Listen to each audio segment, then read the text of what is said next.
இந்த வார்த்தை எத்தனை வாட்டி கேட்டாலும் புல்ல இருக்குது. ஆனா இவர் வந்து எவ்வளோ பண்ணிட்டாரு. ஆனா கீழே சில பைத்தியம் இருக்கு, மாற்றாங்கன்ட்டு என்ன மாற்றான். நீ செத்து காரியம் கூட 16 நாள் ஆகணும்டா. இவனுங்க அதுக்குள்ள செத்த மாதிரி ஐதுட்டே இருக்கானுங்கடா. மாற்றோன்னு நீ சென்னை ஃபுல்லாவே பைத்தியம் ஆயிட்டாங்கடா. மாற்றோன்னு இப்ப கீழே போய் பாரு, சந்திரமுகி டான்ஸ் ஆடிட்டு இருப்பானுங்க மாற்றோன்ட்டு. அவங்கள ஃபேஸ் பண்றதா எனக்கு பயமா இருக்குது. டெய்லி மாற்றேன்னு உயிர் எடுக்கிறானுங்கடா. இவங்கள மாத்தணும் சிசி, அப்பதான் கரெக்டா இருக்கும். வா போலாம். மேல போய் பாப்பா என்ன பண்ண காத்துட்டு இருக்கானுங்களோ. சிசி ஆரம்பிச்சுட்டாடுங்க. நாங்க வேற தோத்துட்டோம், அவனுக்கு வேற ஜெயிச்சிட்டாங்க. மாற்றம் வேணும். என்னத்த மாற்றத்தை சொல்லி கேக்குறது? மாற்றத்தை எதிர்பார்த்து மாற்றத்தை கேட்போம். எதை சொல்லி கேக்குறது? மாற்றம் வேணும்னு சொல்லி மாற்றத்தை கேட்போம். என்னத்த மாற்றம்னு கேக்குறது? நம்ம ஏதோ மாற்றமோ இல்லையோ இப்படியே பேசலாம். நம்ம பைத்தியக்கார ஹாஸ்பிட்டல்ல போய் மாட்ட வேண்டியதான். அங்கேயே போய் மாற்றத்தை கேட்போம். என்னன்னு கேப்ப? அங்க ஃபுல்லா ஆம்பளட்டா இருப்பாங்க.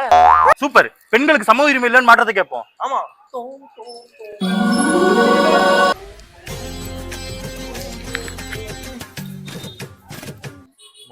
மாற்றோன்னு முழு பைத்தியமாவே மாட்டீங்களேடா. எங்க பெட்டியில இன்னும் ஓப்பனே பண்ணல.